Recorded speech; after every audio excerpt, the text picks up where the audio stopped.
Hi, everybody, and welcome to Will and Amala Live. I'm excited to be here. We had a long 3-day weekend. You didn't get to see me or Will on Friday or Taylor because we're getting ready for bringing in the new year. And instead of opening with a skit today, I think I have to tell you how my new year started. So I, for New Year's, went out with my roommate and her friends to a place to dance. That's how we wanted to bring in the new year, dance it in on midnight, and we did exactly that. But right after that, subsequent to dancing the night away till the clock struck midnight, I ended up going to the bathroom with my roommate. And while waiting outside of the bathroom, waiting for my roommate, a very, very drunk girl walked up to me and I got punched in the face. So, the reasoning behind this was that bartenders were walking around and knocking on the bathroom doors, asking people to get out because they were taking too long and the line was really, really long at the bar. This very, very drunk, extremely intoxicated young woman walked up to me, accused me of banging on her bathroom stall, and then punched me in the face. Albeit it wasn't a very hard punch. The face is still looking good, no bruises, no marks. But my roommate ended up hopping in and trying to get this girl to leave, and we had to call security, and it was an entire mess, again, right after midnight on New Year's Eve. So I brought in the new year on a pretty big low. But for me, my positive spin on that is that it only gets better from here. It doesn't get much worse than getting punched in the face by a drunk young woman on New Year's Eve. Now, Scott's here as well. Scott's here. He's in the building. Everyone. Will and Taylor are not here. They are out and about doing their thing. They will be on the show later this week, so you get me hosting on my lonesome. We've got a multitude of stories that we're going to cover today. We're going to be talking about COVID-19 and its link with obesity and severity, a question that should have been brought up, I don't know, 2 years ago when this pandemic started, but now we're talking about it on CNN. We're talking about Pastor Artur Pawlowski being arrested in Calgary, Alberta, and you might recognize the man when we get to that story. We're also going to be discussing Patton Oswalds bowing down to the woke mob after posting a picture with Dave Chapelle and increase in gun violence in Los Angeles, and equity and inclusion being used in the schools in Virginia, and talking about how equity and inclusion plays a role in there. Plus, we have a real life ad in Wall Street Journal called Dear White Parents that will take you over to a website that gives you advice as a white parent on how to talk about race. I guess I get 50% of that advice and Scott gets 100%. So we're going to go through the Dear White Parents website and sort of give you some insight as to how you should be discussing the issue of systemic racism and race essentialism with your kids. Plus, we have Dear Will and Amala. Now, let's get into story number one. This is out of CNN. Am I shocked to see this from CNN? A little bit, although we're now 2 years into this, but here's the headline. Can weight loss help protect against COVID-19? What an amazing question. I'm going to go out on a very, very thick limb here and say absolutely, weight loss would help protect against COVID-19. Anybody who's been following this pandemic, the numbers out of the pandemic, the data out of this pandemic knows that COVID-19 is disproportionately affecting people who struggle with obesity. They make up a large portion of those who end up being hospitalized with severe COVID symptoms. So my question here is just, why are we getting this article now? Why are we getting this article 2 years into this pandemic when we knew within a matter of weeks that people with obesity were being disproportionately affected? And they go through and give some stats here in case you guys are curious. So here's the link between obesity and increased risk of COVID-19. People with obesity are 46% more at risk of getting COVID-19, according to a study from August. It found that they are more at risk of getting really sick, facing a 113% higher chance of being hospitalized, a 74% higher risk of needing to be treated in the ICU, and perhaps the most troubling of all, 48% increased risk of death. Now, I don't imagine that any of this data is surprising whatsoever.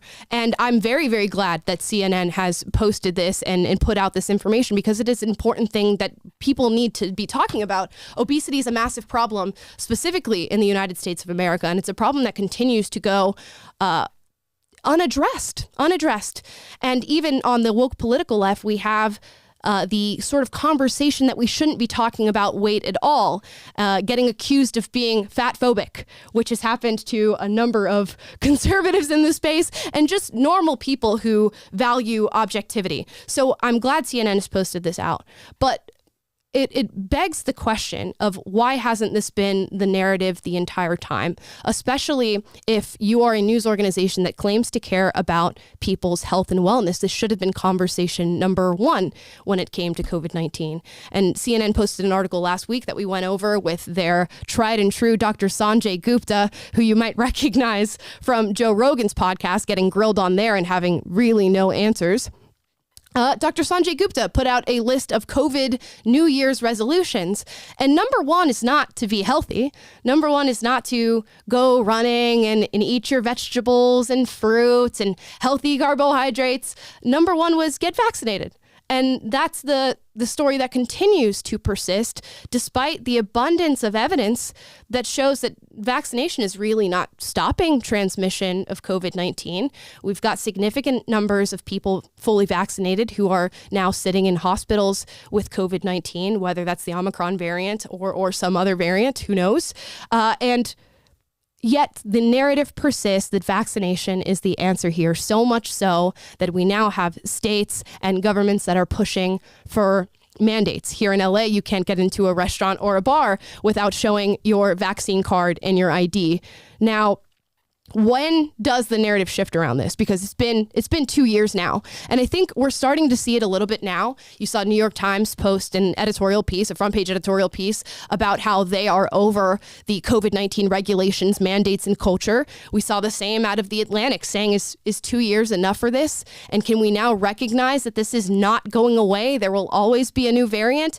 And yet, again, the narrative persists. People don't want to deviate from what they're being told by these officials. And these officials truly don't seem to care about your health whatsoever, because if they did, they would tell the objective truth about this vaccination and about the things that you should be doing in your lifestyle. And it seems to be indicative of where we are with health in America in general. Everything is reactive when it comes to health. That's why the rates of chronic illness in America are so high. We are simply reacting to things as they show their face instead of being proactive. So I guess kudos to CNN for posting this article. Yeah, part of me thinks that this is just a little too little, too late. Way too many littles there. But right. Yeah, it just seems like this again, 2 years in the making. I don't understand why now is the right time. I think it's just the facts are staring them in the face, and just kind of like the lady who smacked you upside the head during New Year's. The facts are doing the exact same thing to them at this point in time. Yeah, ever present and unavoidable. That's the same for both the punch in the face and for this. And I think we are starting to see it now. I'm on social media a lot, as is my job, but I'm seeing a lot of young people who, months prior or a year prior during this pandemic were following completely in line with the CDC, sort of falling down what I would call the rabbit hole of virtue signaling and telling people what they need to do with their bodies and with their freedoms. And now they're saying, wait a second, I didn't sign up for 2 years of this. And again, the data doesn't support the way that we are responding to COVID-19. It simply doesn't, especially for young people. Why am I walking around to bars and restaurants having to show a vaccination card? That would make absolutely no sense if anybody was thinking critically when it came to this, but we don't. And it leads me to believe that it's about control. I can't think of what else it would be about, because it's certainly not health and wellness. And if you need an example of it not being about health and wellness, here's a man that we featured on the show twice now. And this is his third feature. His name is Artur Pawlowski. He's a pastor in Calgary, Alberta, Canada. And he's been arrested once, twice, and now 3 times. Here's the video. I know, come on, you'll get stuck on Nazi. You're sick. You know that? You. Hey, don't resist. No, he's not resisting. Stand up. He's no. I'm not resisting. You are a Nazi. Do it the Nazi style. Stand up. You're not. What? We want to stand up, but you want to lay down.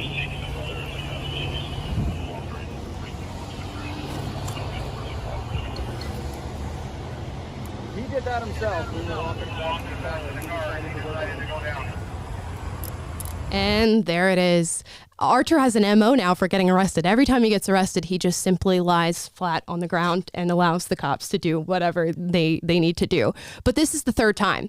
What was Artur's initial offense? His initial offense was choosing to keep running his church when he was told that Calgary needed to be on lockdown. And if anybody can explain why they think somebody should be punished for doing that, please, I'm all ears. I'll have you on the show to explain it, because it doesn't make sense. This is a man who has a church. He's the pastor at said church. And he said, hey, guess what? I'm not going to force you to come in here. I'm not going to tell you.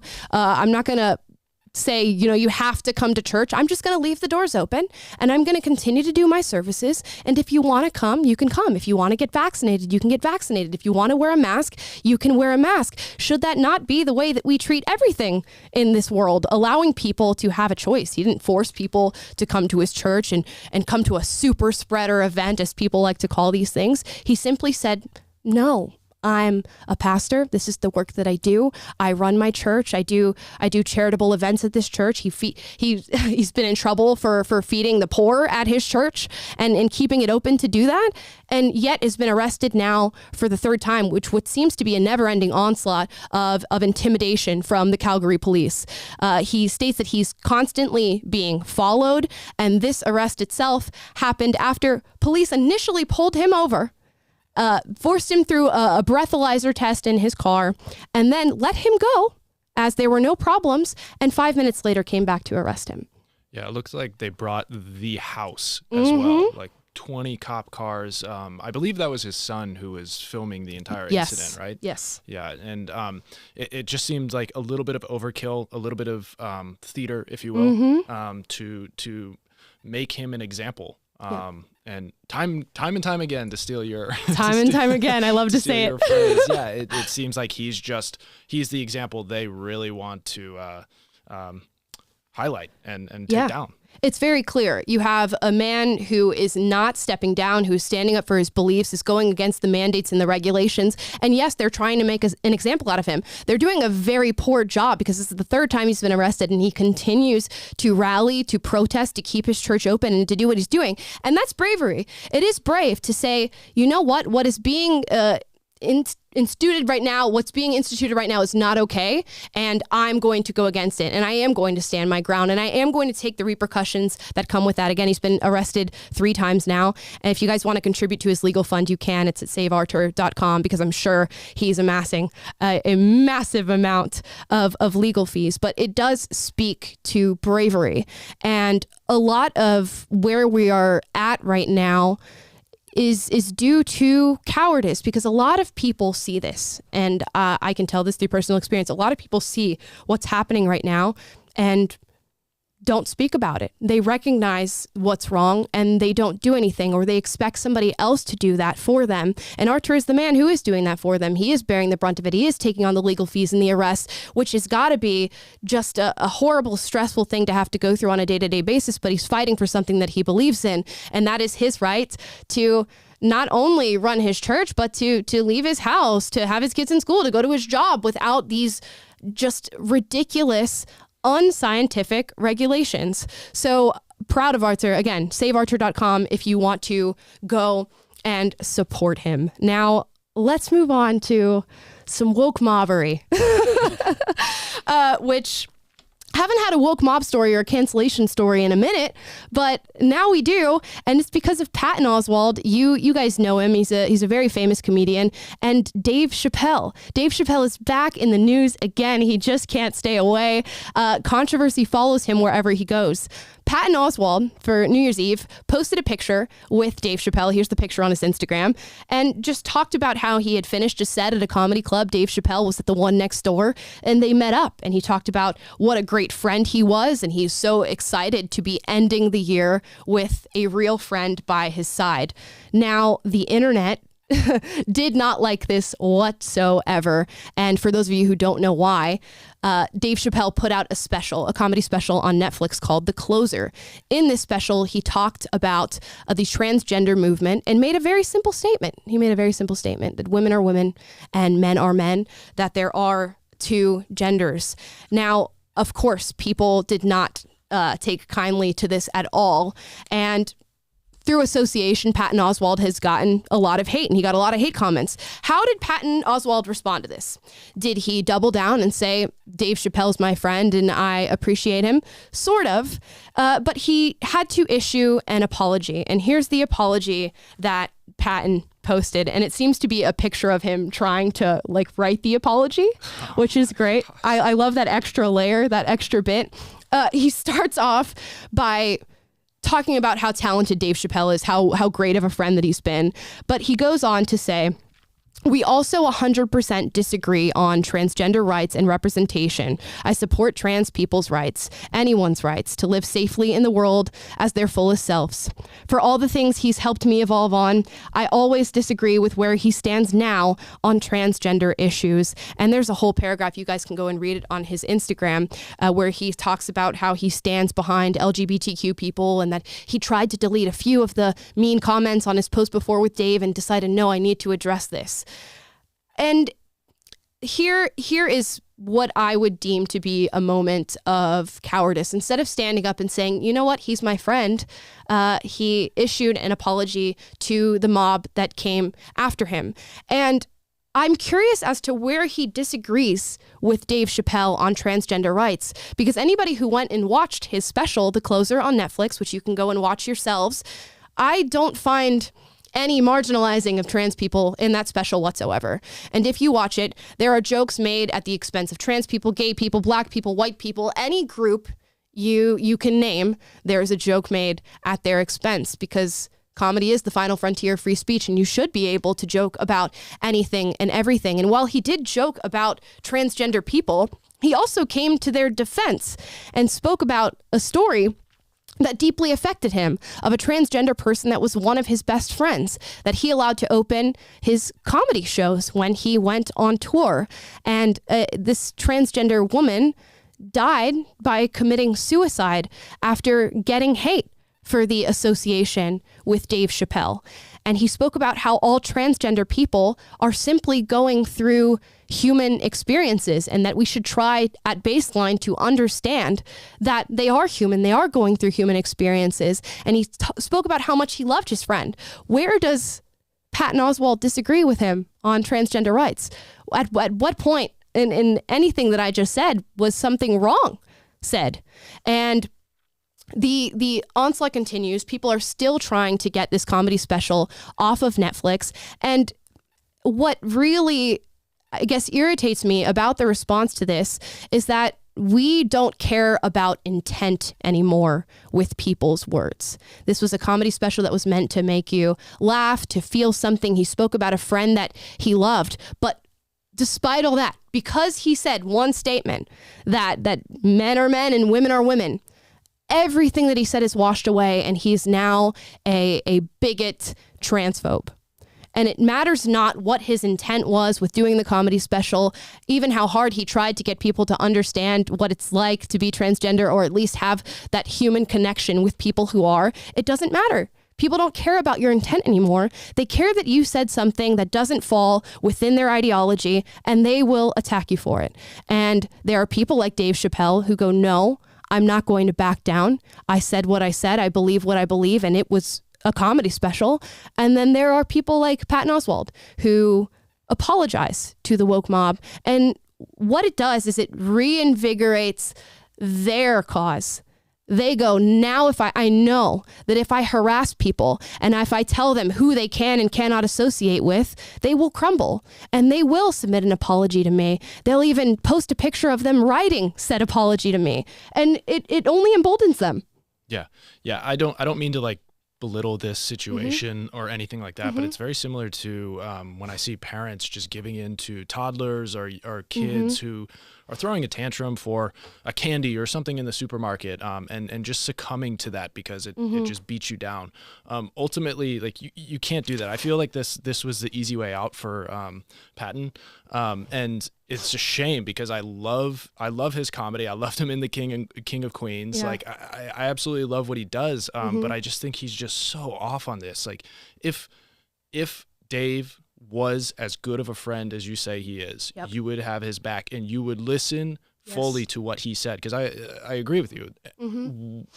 I don't see anything wrong with what Dave said in his special whatsoever. But people love the soundbite, and that's all they'll listen to. They won't go listen to it in its entirety, and it's just that seems to be the way people are going about gathering their information and making their decisions and forming their opinions based off those. Yeah, what's interesting about this as far as cancel culture goes is cancel culture started with you're getting canceled for being a racist right then and now. You said this statement or whatever, and you believe this, you're canceled because you believe that right now. Then they got emboldened and it grew and it grew and it grew. And it became, now I'm going to punish you for things that you don't believe now, but you said in the past. And I'm going to go find the tweets that you put out in 2013 or back in high school when you called somebody the N-word or something like that. And I'm going to cancel you for who you were, not who you are. And now we've developed another layer of that. We're going to cancel you for who you are. We're going to cancel you for who you were. And we're now going to cancel you for who you associate yourself with. Now you get backlash for being around people who think differently than you do. And it's even worse that he succumbed to this sort of backlash and issued an apology in this sense, because it shows that cancel culture is getting more and more extreme, and people are wanting more and more from random celebrities. And it's going to become a greater and greater divide between us if this continues. And you'll see, if you guys want to go back and watch the show that we did on Friday, Will and I, we reacted to Jubilee's newest video with conservative parents versus liberal teens. And the question was brought up of, I support cancel culture. Do you agree or disagree? And every single young person came forth and said, I completely agree with cancel culture. And the conservative parents stayed back. And it is sort of this youthful misunderstanding of what it is to be a person and what it means to progress, because cancel culture does not allow you to progress whatsoever. If we are consigned to who we were when we tweeted 5 years ago, or even if I'm consigned to who I am now, there's no room for progress whatsoever. And yet the group of people who runs so quickly with cancel culture labels themselves as progressive. The very definition of the word progressive is to grow and build and move on. And if you are attaching people to who they were, how is there the possibility to do that? Yeah, you can't grow. And it's very appropriate. Today I saw, taking the seat of Taylor right now. But I saw this morning that Jordan Peterson tweeted out something like, you have to become the fool in order to progress. And it's very in line with what you're saying. You have to fail in order to learn how to grow, what not to do, and move forward. That's the only way to do it. You can't just all of a sudden out of thin air become this thing. Right. This full-fledged human being out of nothing. You have to work at it, and to work means to fail at the same time. So man, it's insane. Perfect segue, Scott. Because our next story has to do with exactly that, what it means to fail, how important it is to fail. And there's a group of people that are trying to rob others of that experience. This is the headline out of Daily Wire. In the name of equity, Virginia County wants to ban homework grades and other standards. So essentially what's happened is this Arlington County, Virginia School Board has met with a proposal to do a number of things. So allow unlimited a number of retakes on assignments, ban extra credit, and would block grading on homework assignments. And all of this is done, again, under the umbrella of critical race theory and diversity, equity, and inclusion, which a lot of people will deny, but it is. The term equity is right there in the title. And it's done with the idea that this is going to help underprivileged, particularly students of color, excel in school. If we simply just take away the qualifiers to find merit for these students, then everybody succeeds. And there will be equity for all, which is a simply ridiculous statement. And what you've done by doing this, and it's not just Arlington County, Virginia, there are school boards all across the country who are pushing diversity, equity, and inclusion, critical race theory. The NEA, the second largest teachers union in the United States that has control of over 14,000 school districts across the nation, have come out and publicly endorsed critical race theory. And what this does is it robs students of success. Like Scott says, you have to fail sometimes in order to learn. And this sort of ideology is saying that failure is so negative that we need to spare all children of that. And they all need to be successful and they all need to move on. And it's a great framework to look at the world in theory, but it doesn't work in practice. And in fact, what you're doing is harming these kids by doing that. And it is going to be the communities that you claim to be helping that you harm the most. They're saying that the scores for reading and math among students of color is disproportionate to that among white kids. So instead of looking at these students and saying, okay, what is the problem that we are getting these disproportionate grades amongst these different racial groups? Why don't we delve into that? Why don't we delve into home life? Why don't we delve into culture and see what we can do to prioritize academia and get these students to be successful? Instead, we look at this problem of disproportionate grades and we go, what is the most radical solution that I can jump to fix this? And the most radical solution to jump to, get rid of grades. Let's just not do it anymore. We saw the same thing out of Oregon with the governor who came out and said, you know what? Because so many students of color are not making it to graduation out of high school, let's get rid of math. Let's get rid of the reading requirements and let's get rid of the writing requirements for you to graduate high school. So we can set students up for success. She puts in air quotes because you're not. Yeah, it brings to mind, from my childhood, you may not get this reference, Amala, but it's from the Remember the Titans. Coach Denzel Washington, played by Denzel Washington, the coach, he attacks another coach for essentially coddling a younger black running back who seems to not be able to hold on to the ball. And he's just like, oh, it's okay. It'll be fine. Like, don't worry. You'll get another rep and everything. Well, Denzel Washington's character goes up to him and says, you shouldn't do that. You're literally crippling them. You're crippling them for life.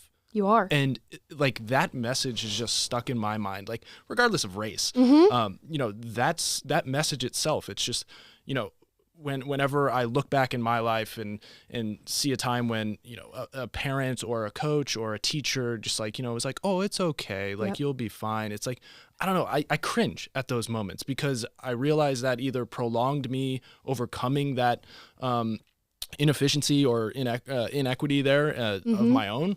And it just prolonged my overcoming that, or I don't know. It's just that line always sticks with me whenever I see something like this pop up. It's just like, what are you doing?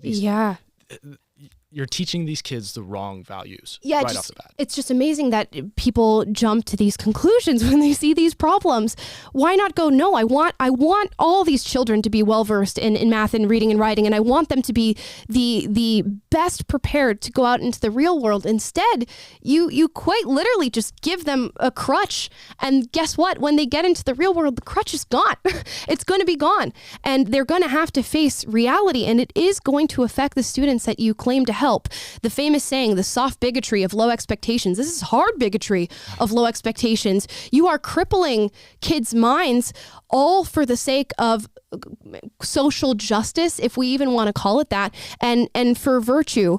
And it's the same line of thinking with defunding the police. Again, they recognize a group of people that is disproportionately affected, and again, that's people of color. And they go, okay, what's the most radical solution? Defund the police. And in turn, who do you harm the most?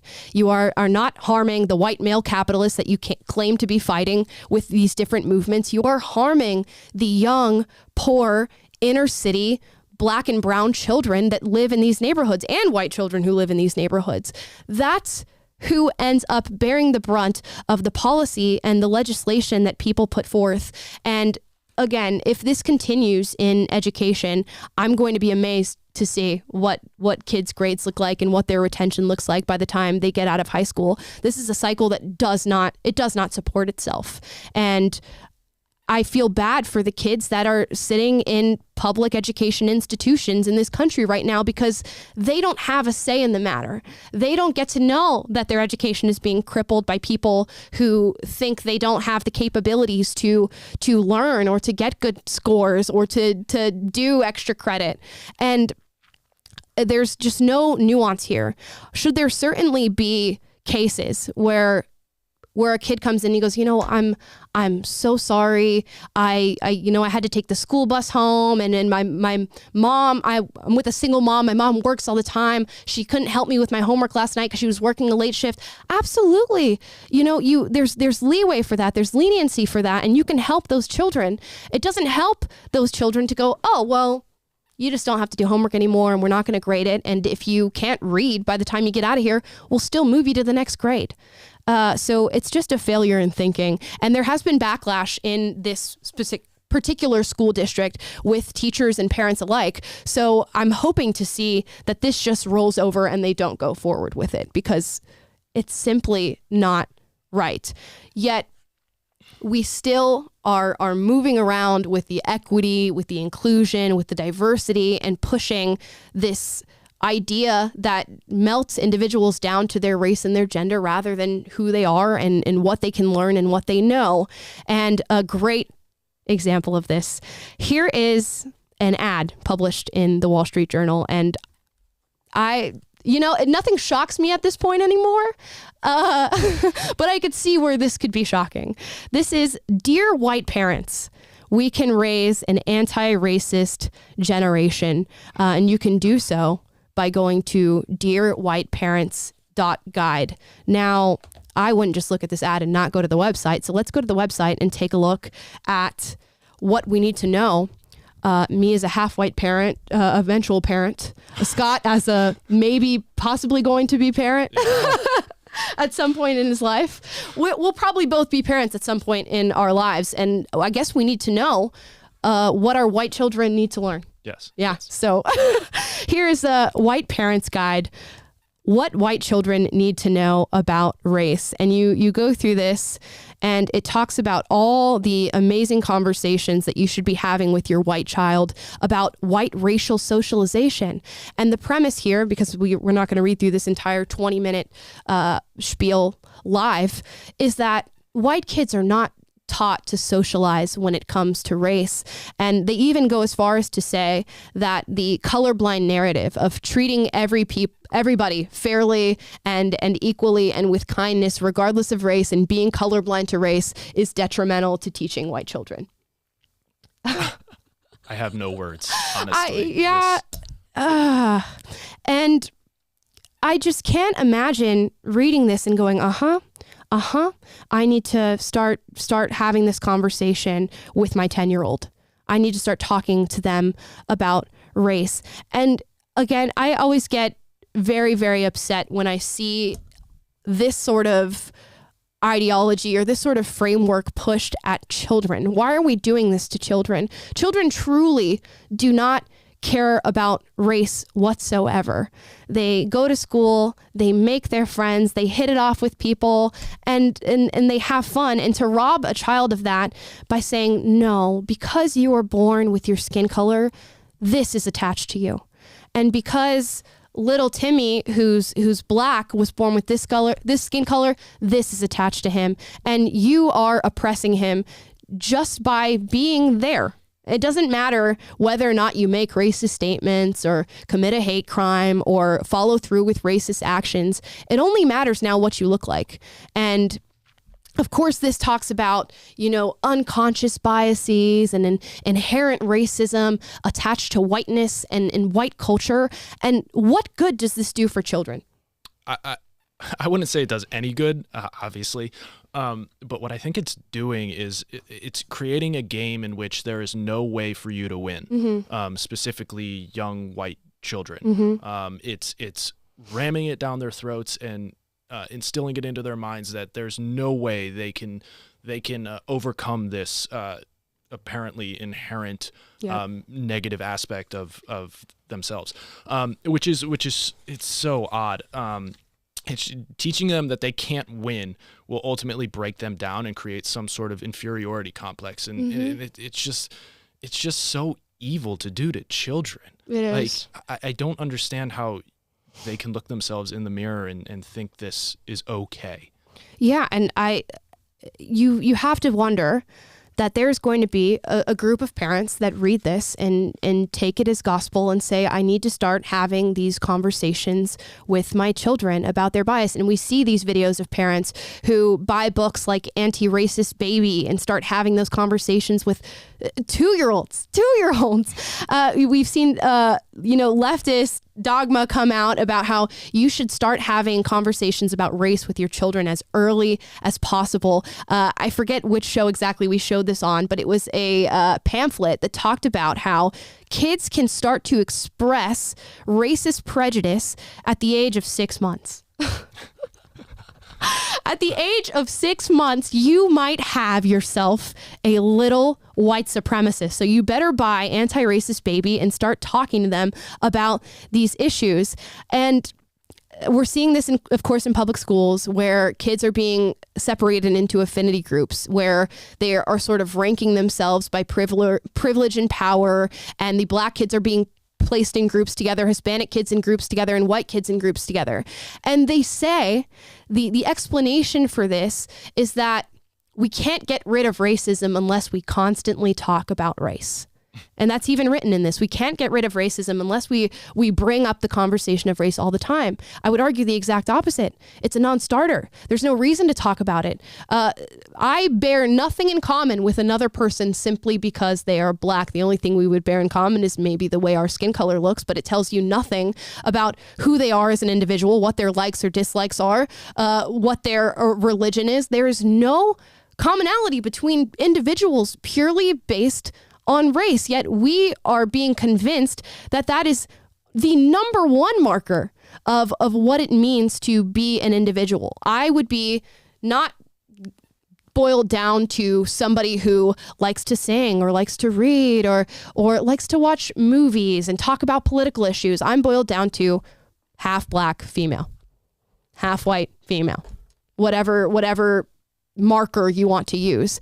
And to do that to children is to rob them of their agency, to rob them of their individuality. And it's going to create even more racialized conflict. 100%. And it's so odd, that message. It's essentially just an Ouroboros just eating its own tail, in cyclical, to where perpetuating that message will only put more and more money and more jobs out there to continue perpetuating this message, so that people can get paid, opening up these new jobs. Like, I feel like a lot of this people don't truly believe in their heart of hearts, but they understand the paycheck comes when they promote this message. Right. And there is something heinously wrong about that, to perpetuate a message solely to get a paycheck. And it's going to be a never-ending cycle. And I hope it stops. I mean, we're seeing, again, a lot of teachers and parents speak out against this and go to their local school boards and say, no, you're not teaching my kids this. And a massive growth in people going to private schools, creating micro schools, doing homeschooling. And I hope it continues to the point where the public school system has to respond to the criticism and stop teaching these things, because that's what needs to be done. Now, speaking of, again, progressive policy and how it harms the very individuals that it claims to protect, here is an article out of LA Times. Gun violence hits a 15-year high in LA, taking lives and erasing hard-fought gains. Now, I want to get through some of the numbers on this just so we get a view for what the scope is. So this is the second year in a row in which gun violence has increased in the city of LA.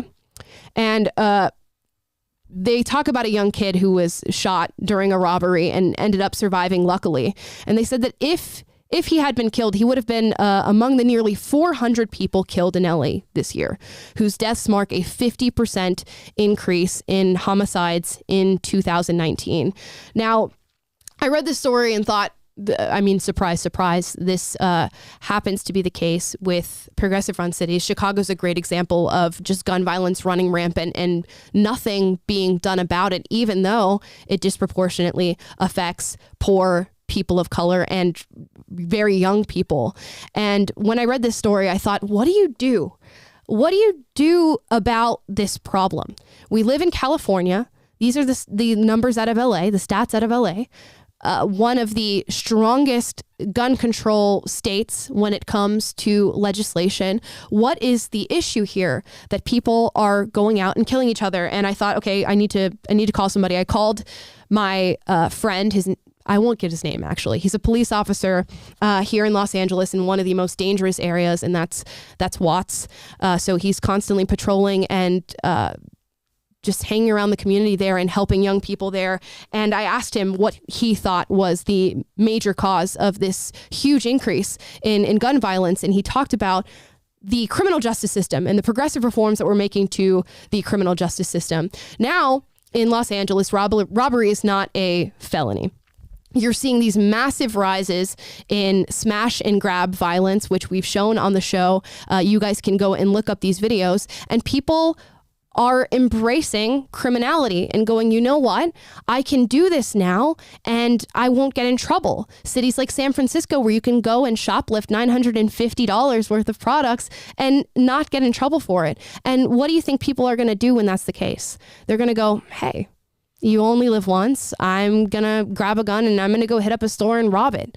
And it's happening at an alarming rate. And still these policies get ushered in because of COVID and the court system being all messed up. Plea deals are getting issued. So now criminals feel even better about going and doing crimes because they know, hey, I can go and do this and everything is most likely going to be fine. And again, we look at this problem. We see the people being disproportionately affected by it and we go, radical solution, ban guns. And that doesn't seem to be what's helping here. Officer, I was going to say his name, also told me about, all the illegal weapons that people are using. And he is so overwhelmed in his department with the amount of murders happening. He said that there was a shooting in a grocery store with 5 people just because somebody skipped somebody in line. Because somebody skipped somebody in line. And his department is so overwhelmed with the amount of homicides in the city that they are just working back to back days trying to help this problem. And yet we're still talking about defunding the police, men and women who are constantly putting themselves in danger. And if this persists, if the progressive policy persists, if the just blatant persecution of cops and their entire occupation persists, what are you going to be left with? You're going to be left with cities that are just sort of in ruins and people who don't want to be police officers. You have brave men and women who step up and say, you know what? I want to take this dangerous job. I want to do this. I see the hurt that's happening in these communities. And while there are bad cops, I will always make that concession. The ones that I've met are just doing so much to help these communities. They're working with the young girls and boys, trying to get them out of these areas, get them into nice schools, get them educated. They're helping parents raise their children. They're getting gang violence out of the backyards of people's homes. And they're being persecuted. They're being hated, spit at in the street for doing what they do. And what does that do to somebody's morale? Do you think they want to do a good job anymore? And when the good cops leave, who's going to be left? And who's going to want the job? It's the people who are hungry for power and a quick paycheck. Those are the ones who are going to enter the police academy and start becoming police officers. And if we continue down this route, that's what we'll see. So I plan on doing a lot of work with them and talking about it, but we're seeing cities flip the script here. You saw Mayor London Breed out of San Francisco with just the rampant robberies and drug abuse and homelessness come out and say we need to get more aggressive with law enforcement. And those are her words, not mine. She advocated for aggressive law enforcement after talking about defunding the police. And the sad part about that admission, and it's a good admission, is that she gave no explanation of why San Francisco was in the state that it was in. No admission of fault for her ushering in policies that really hurt her own citizens. And the admission and the push for aggressive law enforcement didn't come until the problem was in our own backyard. And that's what it is these policymakers come up and they say, well, yes, there's people protesting out in the streets. Why don't we defund the police? Those racist bigots who are out to hunt down black people. Why don't we defund them? And then the lower income communities get affected and people are getting into gangs and drug violence and following into homelessness, and they don't care. They go, okay, it's fine. It's not affecting me. And then it comes up to the middle income neighborhoods, and then it comes up to the high income neighborhoods. And it's not until it's their neighborhood. It's not until it's their backyard. It's not until it's their restaurants and their schools that they begin to get concerned. So how many people have to feel the boot, the kick of the boot when it comes to what they advocate for until they do something? It reminds me of the CNN story that we read earlier. Now they're finally admitting it after 2 years. The boot finally dropped on them, and it's too obvious to ignore anymore. Yes, it is, and I hope to see some stricter law enforcement be set in place here in Los Angeles. Maybe, just maybe we make it illegal to smash and grab and rob people again. Maybe we make that a felony again. Maybe it didn't make sense to decriminalize that. I'm just going to go out on a limb there and say it. So hopefully we see that turnaround, because again, it's come to their backyard now, and that's when we get help. I hope we get help. I hope that this is going to help widen out the tunnel vision, because it seems like everybody's so focused on a single issue when the issue at large is multifaceted. It is. And people just narrowing in on a single thing and just becoming obsessed with that one, like gun control. That more likely than not will not correct the issue at large. Because there's so many other factors, like you mentioned earlier. And yeah, I just hope that the tunnel vision starts to widen at least a little bit by bit. Yeah, and I think that's why it's so easy to fall into these sort of holes of thinking and to push for these sort of things, because it is. You see this and you go, okay, well, there was a cop involved there. Let's defund the police. Okay, well, more black people are going to jail for shoplifting and robbery. Let's just not make it a crime anymore. Black students are failing in school. Let's just get rid of the grades. And that's a very simplistic view and a simplistic way to try and solve these issues, rather than going, okay, let's step back for a second. Let's get our bird's eye view of what's happening right now. Let's look at culture. Let's look at how many people have two parents. Let's look at how many people are literate. Let's look at socioeconomic status, which is a real big one that is really a unifier of all of us. If we would just stop talking about race so much and pushing this on children, and instead talk about how that affects us and how we can find bonding and commonality in the struggles that come along with certain socioeconomic statuses. But instead we go, no, simple question, simple answer, boom, boom, boom, defund the police, get rid of grades, and, just allow people to commit whatever crime they please. And hopefully again, it's the sad part is that you have to feel the failure before a solution and gets ushered in, and before people start to reassess. And I think right now, Los Angeles is feeling the failure in a very, very dramatic way. Now, guys, that was a lot of serious talk. I always say, whenever Will and Taylor are not on the show, you're going to get a serious show, because they are the funny ones.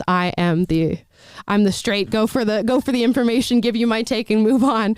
But we're going to do Dear Will and Amala. And I guess since Will's not here, it's just Dear Amala. And Scott's going to be putting his input in here too.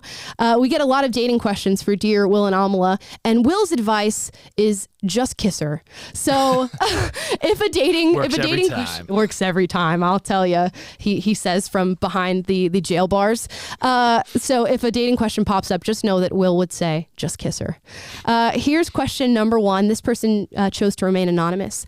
So I have a brother with whom I had a great relationship with some time ago. However, now it's been a nightmare. The last year, He has been working a small job, helping a tailor in town for a small salary. He's the only one working because a friend of his got him the job secretly, and the rest of the family doesn't have the old Fauci ouchie required for work.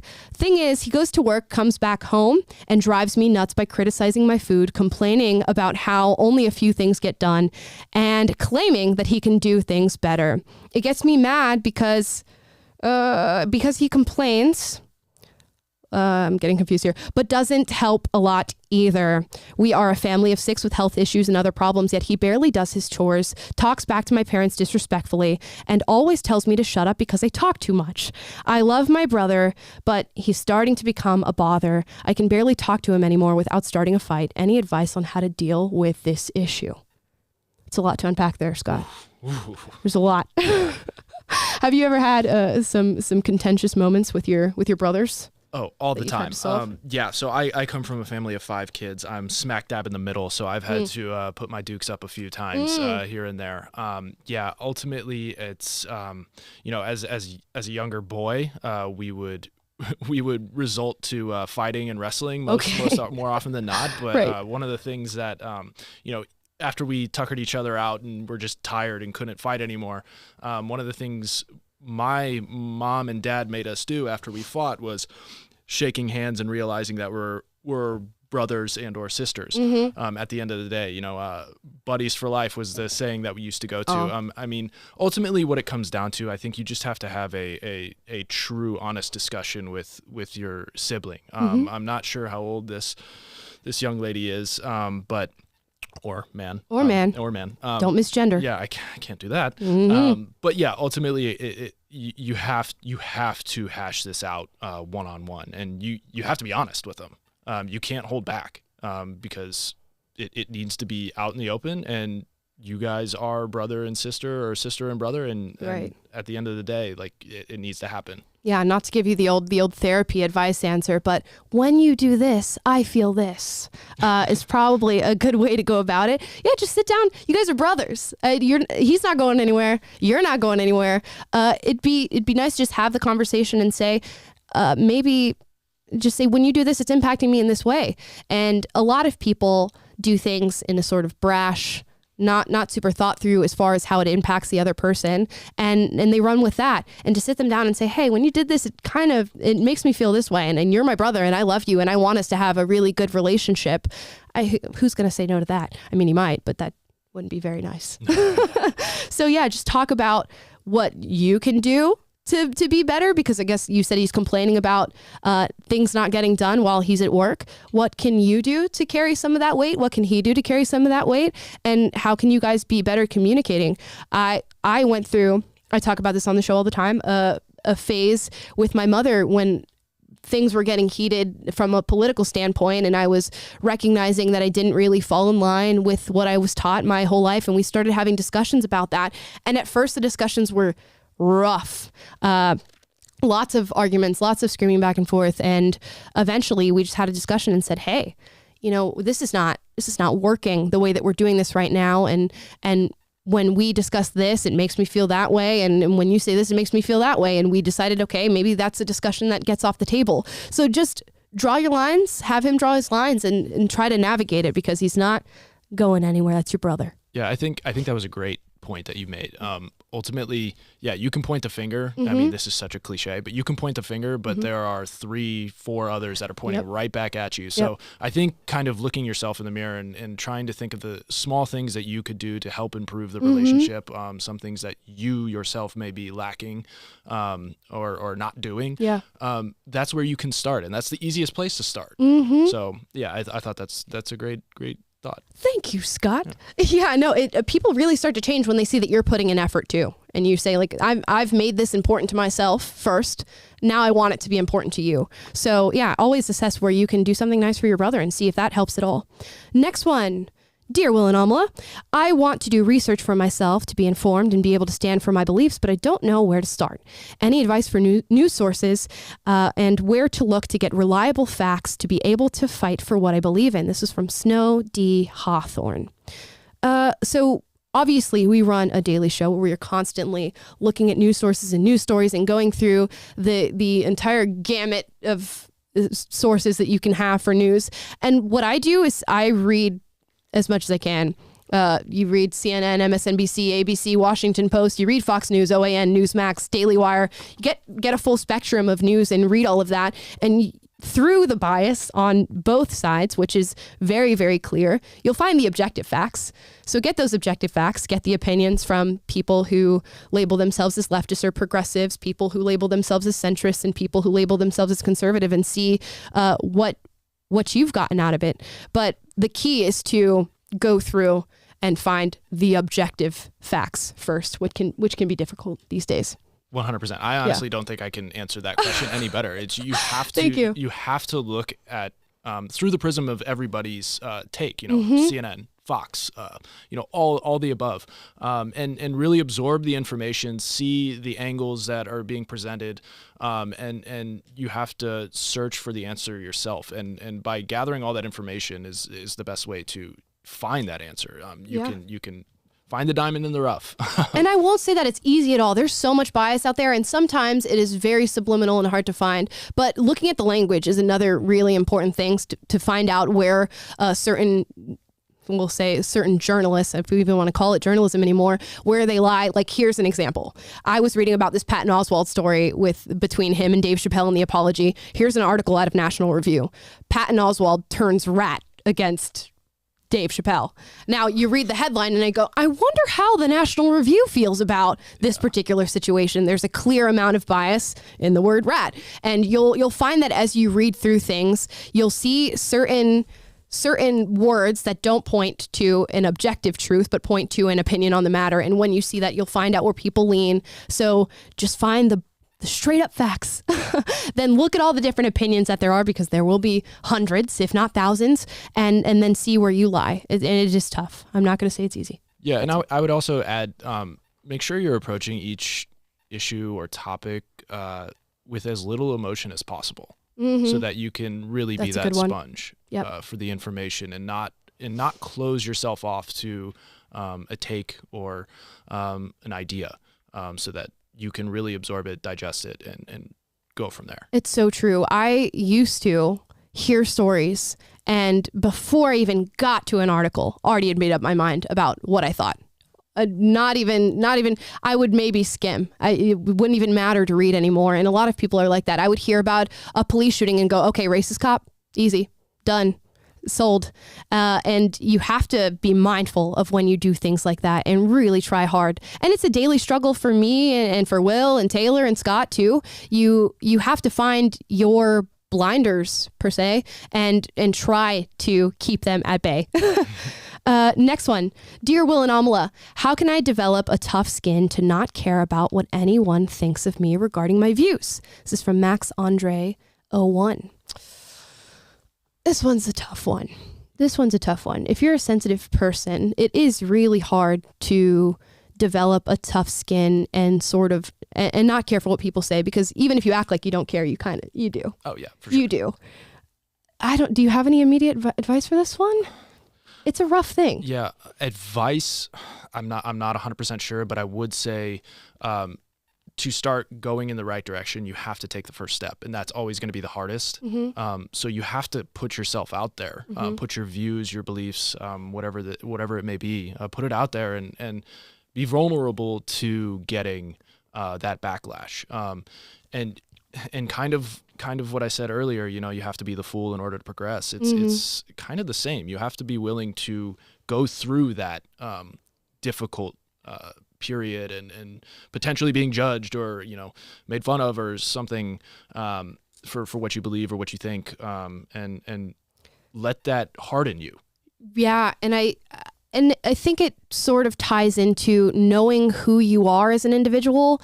And when you know that and you feel secure with who you are, even though that is subject to change, when you feel secure in that, what the things that people say don't really harm you as much, because you know who you actually are. And if somebody walks up to you and calls you, I don't know, an idiot or ugly or something like that, I know who I am. And what you just said is not who I am. So I'm going to move on. And to the people who throw out insults and want to come at you and just call you out for the things that you believe in a way that is not conducive for conversation, there's probably something going on there with them. And you should think, that it's not my burden, what you're feeling right now. The anger that you're feeling right now, whether that's in your personal life that leads you to have this reaction towards me, it's not the burden that I should bear, not mentally, not physically. So you worrying about that, of what other people say about you and the insults that they throw about you, is you taking on their emotional burden. Mm-hmm. That's where I'll end that one. Perfect. There we go. Next one. Okay, long one. Dear Will and Amala, how do I deal with my grandparents who become very hostile towards me and my parents because we're spending more time with my other grandmother since my grandfather passed away? Since his passing, my other set of grandparents have shown through their words and behaviors that they are mad jealous that my parents and I have been spending more time with my grandmother since she's by herself now. This behavior includes calling us names, saying things such as, "You don't want to see us, but you'll see her," and subtle and not so subtle, biting derogatory comments towards us. I could really use some advice. Oof, rough one. Okay, let's break this down. I don't think I've ever had a situation in my life where somebody has come up to me and said, "You're not spending enough time with me, or you're not giving me enough attention," and you're giving, and from a sort of jealousy standpoint there. But first and foremost, I'm trying to think of the solution where everybody wins. And the solution where everybody wins is that if you guys live close to each other, you go scoop up your grandmother, the other grandmother whose husband has passed, and you go hang with everybody as a unit, and you do something together. That way your time spent with your grandparents is your time spent with all of your grandparents, and I'm sure you can find happiness through that solution. And then the second one is just a gentle explanation of, hey, my other grandmother is very, very lonely, and she needs help, and she needs companionship because her husband is gone. And you're here and you have your husband and you are a family unit, and that's a beautiful, wonderful thing. And I will spend time with you after I'm done spending time with her. But she takes priority because of that. Yeah, absolutely. I think you nailed it. You're again. Like, Scott's like, I don't have anything to add. And you can also mention, like, I don't know the particulars of the situation, but this may not be a forever sort of thing. It could just be helping, the grandmother who lost her partner, move through this very difficult time. And it's you're one person, and of course you can love to the infinite, but I think having that discussion with the other two grandparents is very important, and you need to have it sounds like. Yeah, absolutely. So, Corbin, I hope that helped. Let me know how it goes. Shoot me an Instagram DM. And again, you guys submit these advice questions through my Instagram. It's at the Amala. You can also follow Will at the Will Witt, Taylor at Taylor Trandle. Scott, do you want to throw your Instagram handle out there? Yeah, sure. It's at Scott with 1T_W. There you go. So follow us all on Instagram and get a chance to be featured on our show. Plus, if you'd like to listen to us rather than watch, go to Google Play, Spotify, or Apple Podcasts. Leave us a 5-star review and a follow so that other people know that you love the show and we know that you love the show. Another question here. Dear Will and Amala, at what point during dating should you bring up political/religious views? From Joshua Lee's 87. Here is my personal take on this. Immediately. Obviously get through, you sit down at the dinner, introduce yourself, and have a good time on your first date. But I'm one, and Dennis will back me up on this advice. Bring up the tough stuff when you are starting to date somebody. Get that stuff out of the way. And it depends on what intent you date with. Do you date with the intent to marry? Do you date with the intent to have fun? And this is probably not the one, but I'm going to have fun with this person. Depends on that. But if your intent is, I want to find a life partner and I want to find somebody to marry, get to those hard questions, get to the tough stuff, and start talking about it. And if the person is somebody who doesn't want to, then maybe it's not the person for you. 100%. Once again, nothing there. Nothing there. Yeah, it's you gotta get to the chase, cut to the chase. There's only so much time you spend on this earth, and a lot of it is searching for that one, and you don't want to waste time necessarily. And if it doesn't feel right from the get-go, maybe you don't have to bring up the religion or politics or anything like that. But I think it's important to let people know exactly who you are. Like, shed the facade that you have to put up most of the time in the world, and just be honest, be open, and let it fly. Right. Yeah. I'm not a big one for just the minutia, the small talk, the random stuff that you say because you're nervous and you don't want to talk big things. I think if you go on a first date, just hammer out the big subject matters. And even if it's somebody who completely disagrees with you, there's plenty of relationships that are like that. Have them be willing to have the conversation. That's an amazing thing. And you guys can go back and forth and go through your disagreements and your agreements. And yeah, get the big stuff out there, especially if it's important to who you date long term. Next, last one. Dear Will and Amala, how to stay positive in the midst of struggles. Daisy E. Hake. I always give this advice. I try to remain a generally positive person. It's very rare that you'll see me get angry or anything like that. But Daisy, my grandmother, imparted a beautiful piece of wisdom on me, and that is that there's only so much in this life that you can control. And so much of what happens to you on a day-to-day basis falls outside of your control. And sometimes that stuff is frustrating. Sometimes it's saddening. Sometimes it's just the worst. Sometimes you can just be having the worst day, but you can control this one thing, and that is your reaction to it. And you can remain positive. So many times in my day, there will be things that go wrong or interactions with people that are not fun. I.e. getting punched in the face on New Year's Day. But what did I do, guys? Here's my quote. What do you do after you get punched in the face? You go out and dance, ladies and gentlemen. Put that on a pillow. Yeah. Put that in your pipe and smoke it. It's incredible. Yeah. So that's what you do. That's your grandmother. Great advice. Absolutely great advice. It's control what you can control. Yep. And that's literally all you can do. You have to, it boils down again to the individual level. And there are so many things out there in the world that are just outside of your realm of even like touching or influencing, and you just need to understand that and live your life and try and live it as best you can. Yep. While searching for that ideal.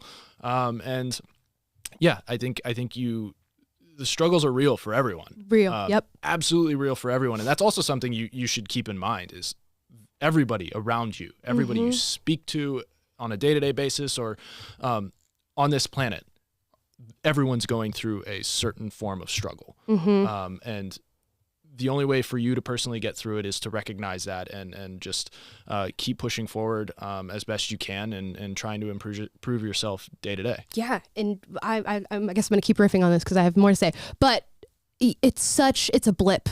It's such a blip. And so often I'll have something, even something really frustrating happen to me, and I'll go, okay, this is a blip. This is nothing. The life is going to go on, and I'm going to look back on this in 2-3 years and give it even 2 months. And I'm going to go, I'm so glad I didn't react to that in the way that I did. And you'll think about the times in your earlier life where you did just give in to that instinct of just being angry or crying or screaming. And you'll go, oh my gosh, I can't believe I wasted that 15 minutes, or I can't believe I wasted that entire day just being negative and carrying that around with me when I could have just moved on and gone about my life, because life's going to move on with or without you. So that's how you stay positive, Daisy. Yeah. And that's a great way to end the show, I think. Yeah, absolutely. And, to bring it in a personal note, like I could let this massive Cyclops thing on my face, bother me to the nth degree. But hey, I sat in this chair. Life will go on. Yes. And so just keep rolling with the punches. The show goes on, baby. Yeah. 2022, roll with the punches like Amala did. Fantastic. Yeah, literally rolling with the punches. Guys, thank you so much for watching. Please like, subscribe, click the notification bell to be notified every single day when we go live. That is 2:30 Pacific, 5:30 Eastern on YouTube and Facebook. Plus, we're on Spotify, Google Play, and Apple Podcasts, where you can subscribe and leave us a 5-star review if you don't mind. Comment down below when this stream is over. What keeps you confident? I gave my grandmother's advice. Scott gave his advice. I'm sure you guys have other tips and tricks for staying positive when the punches do get thrown at you. And maybe the comment with the most likes we will share on the stream tomorrow. Again, thank you guys so much for watching, and we will see you tomorrow at 2:30 Pacific. Bye. Peace.